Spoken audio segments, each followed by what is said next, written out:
여러분 노아의 홍수를 알 겁니다.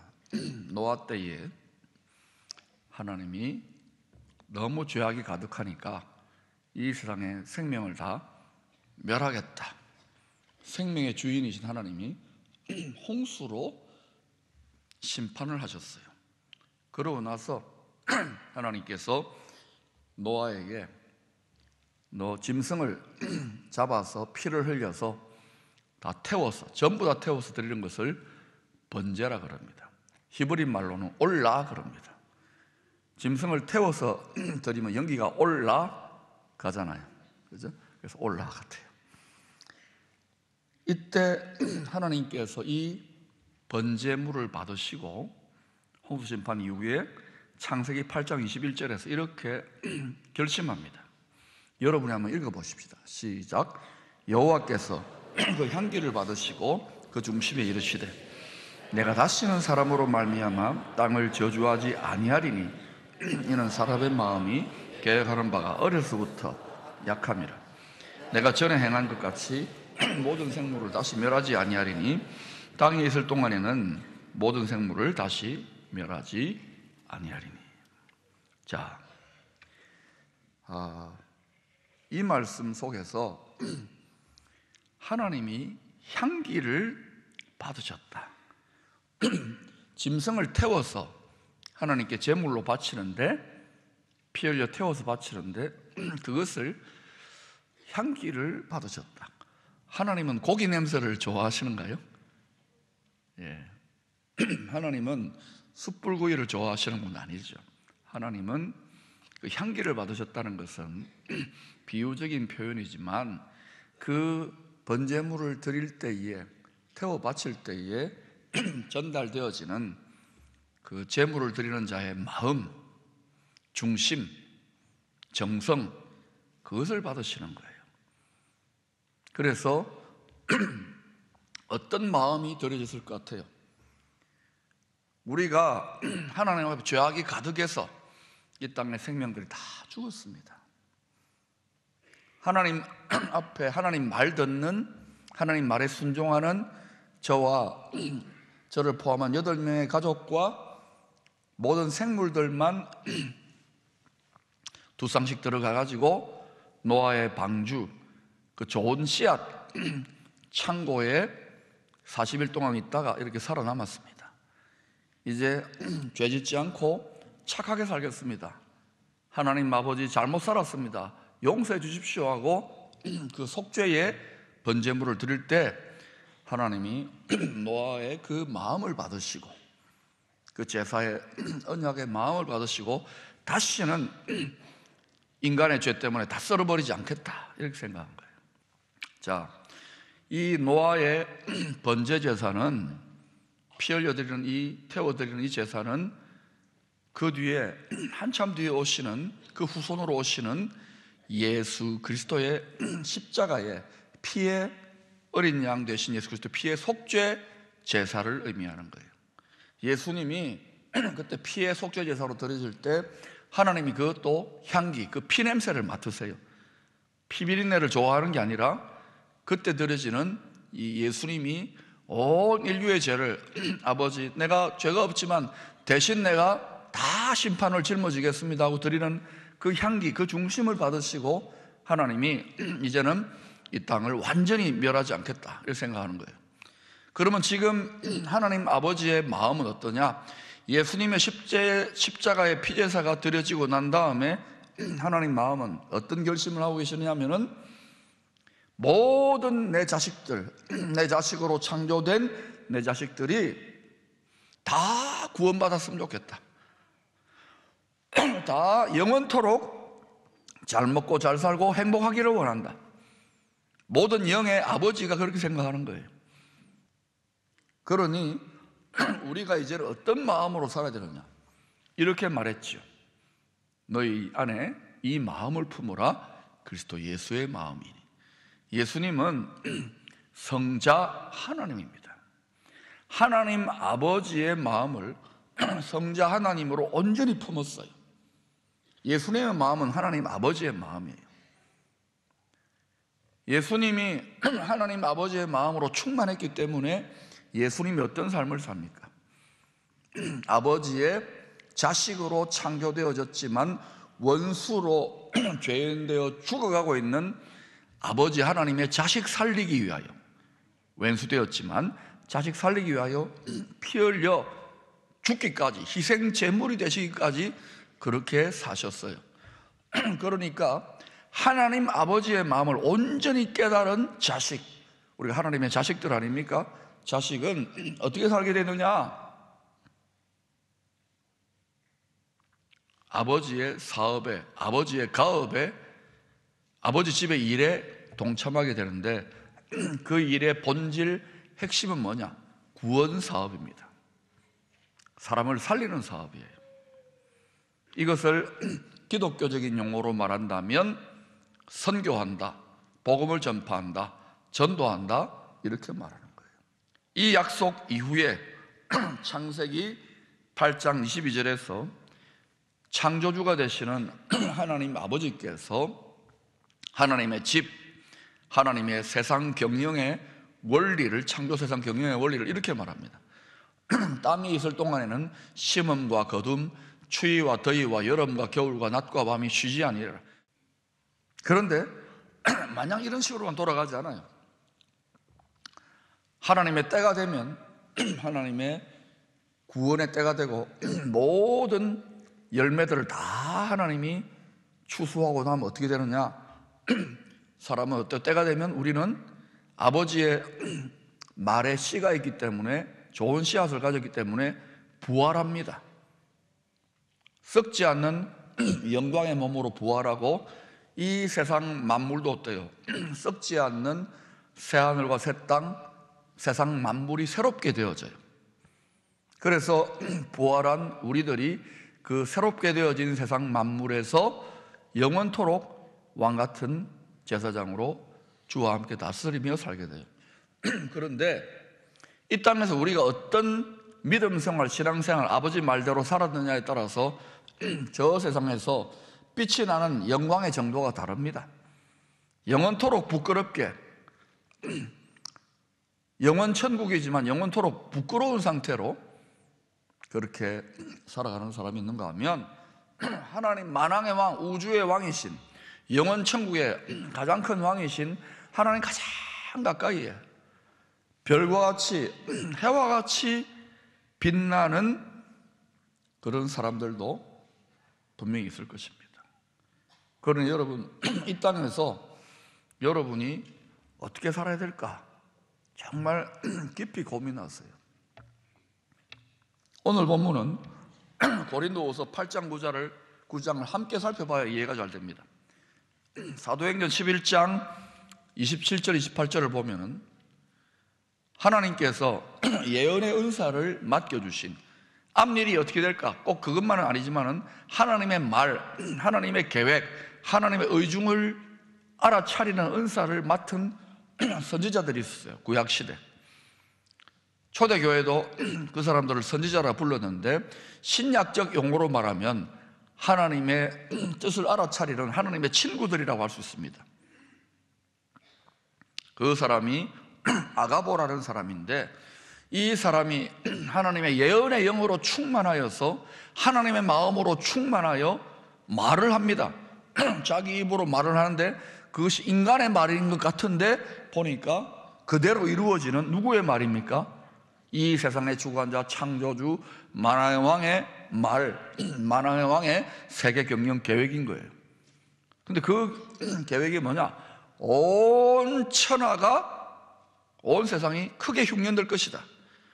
이 시대로 말하면 경제 공황이 올 것이다. 크게. 뭐 이런 시기예요.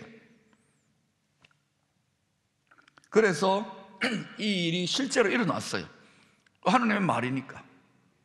사람의 입을 빌었지만, 그래서 로마의 클라우디오 황제라고 하는 황제가 있습니다. 이 황제 때에 온 로마 지경과 천하가 크게 경제공황, 이 시대로 말하면 흉년이 들어버린 거예요. 그러니까 사람들이 굉장히 힘들었을 것입니다. 먹고 살기가. 그 특별히 예루살렘에 있는 처음 예루살렘 초대교회의 신앙생활하는 성도들, 가난하고 힘든 사람들이 많았을 겁니다. 그들이 더 많이 힘들었던 것 같아요. 그래서 수년째 고통했던 것 같아요. 바울은 이 예루살렘 교회 사도들로부터 이제 파송을 받아가지고 이방인 지역에서, 유대인들이 볼 때는 이방인 지역에서 열심히 선교 활동을 하는데 그 소식을 들으니까 마음이 안타깝잖아요. 왜? 그들로부터 파송을 받았고 그들이 기도해주고 또 도와주기도 했을 거예요. 그래서 이방인 지역을 다니면서 자기가 복음을 전하고 가르치고 교회를 세운 개척한 교회들마다 다니면서 우리가 빚졌지 않느냐, 예루살렘 교회에. 근데 지금 큰 흉년이 들고 기근이 들었고 경제적 어려우니까 굶어 죽어가니까 우리가 도와야 되겠다 하니까 너도 나도 사람들이 좀 동참을 했던 것 같아요. 이때 고린도후서 8장 2절을 보면 마게도냐 지경의 교회들이 구제 헌금에 동참했음을 발견할 수 있습니다. 환난의 많은 시련 가운데서 그들의 넘치는 기쁨과 극심한 가난이 그들의 풍성한 연보를 넘치도록 하게 하였느니라. 여러분, 이 말씀을 예사로 듣지 마세요.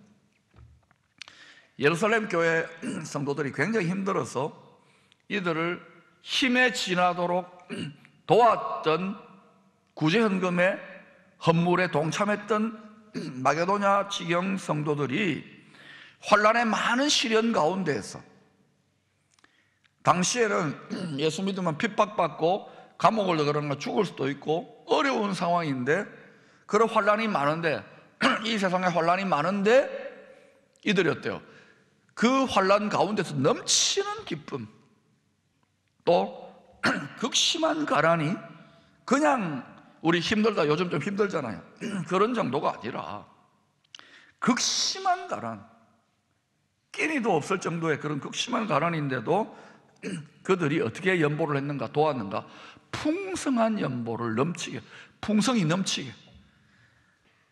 그런데 이렇게 마게도냐 지경 성도들이 힘에 신하게 구제헌금에 동참하게 된 이유가 고린도후서 9장 2절에 나타납니다. 설명이 조금 나오는데 제가 그걸 요약하면 이런 겁니다. 마게도냐 지경 밑에 있는 아가야라고 하는 지방이 있습니다.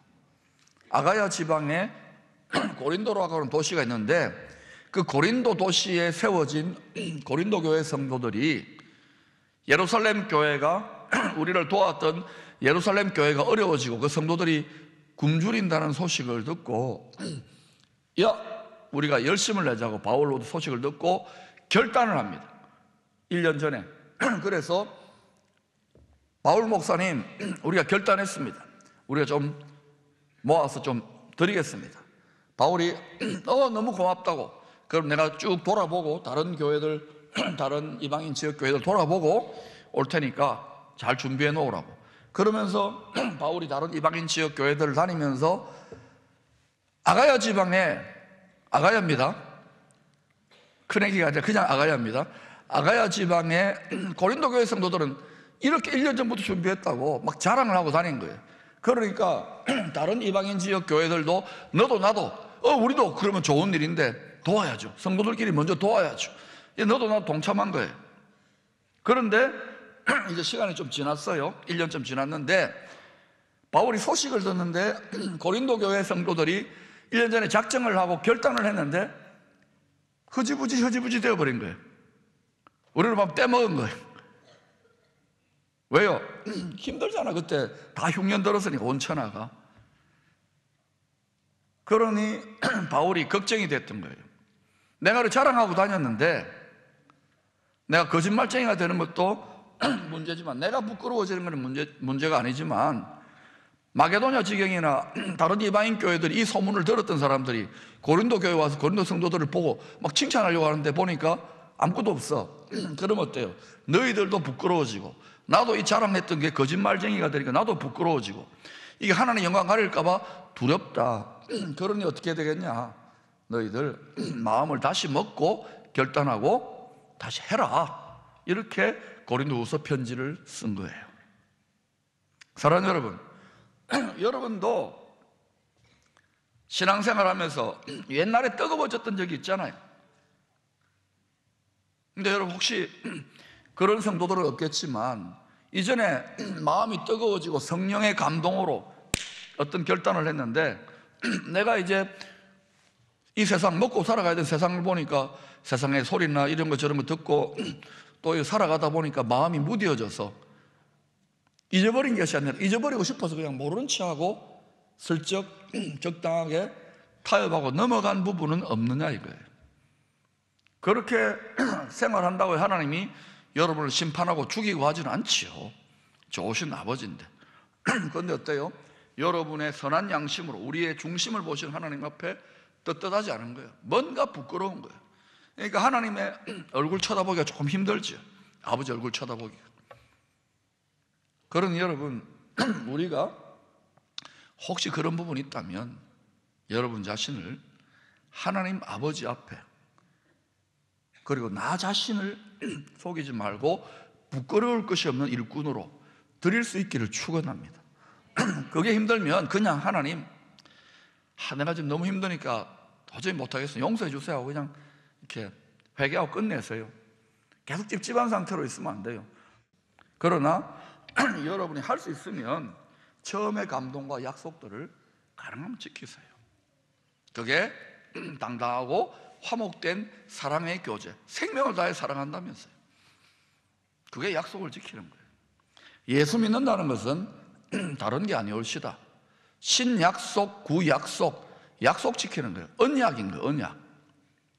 우리는 약속 안 지키면 하나님 보고 약속 안 지킨다고 화낼 필요 없어요. 내가 약속을 지키고 있는지를 봐야 돼요. 약속대로 역사한다니까요. 아버지 말대로 역사한다니까요. 아버지 말대로 사는 것이 제일 잘 사는 거예요. 아버지 말대로 살면 마음도 풍성해지고 각자 분량을 따라서 하나님이 물질적으로 경제적으로 이 땅의 삶도 풍성케 하고 넘쳐나게, 오늘 여기 여러분 읽었던 본문 중에 넘쳐나게 풍성케가 얼마나 많이 나옵니까? 그 충만이라는 단어하고 같아요, 본질이. 그래서 바울이 이렇게 권면하고서 뭐라고 합니까? 내가 다시 너희들에게 연보하는 것, 헌신하는 것, 물질로 섬기는 것 다시 가르쳐야 되겠다 그러고 5가지 원리를 씨앗을 심는 비유에 들어서 농사의 비유를 들어서 가르치고 있는 거예요. 첫째는 미리 정성껏 준비해서 드리라고, 심으라고 당부합니다. 여러분, 농부가 농사를 지을 때 아무런 준비도 안 하고 그냥 툭 해가지고 씨를 뿌리는 거 아니잖아요. 좋은 씨앗을 고르고 골라가지고 좋은 거를 뿌리지 않습니까? 종묘상에 좋은 거 사잖아요. 준비해야 됩니다. 하나님께 드리는 헌물도 마찬가지예요. 두 번째, 6절의 말씀과 같이 적게 심는 자는 어떻게 거둡니까? 적게 거두지요. 많이 심으면, 많이 안 거두고 싶은가 봐요. 좀 반응을 좀 크게 보여주세요. 적게 심으면, 많이 심으면. 세 번째는 인색함으로나 억지로 하지 마세요.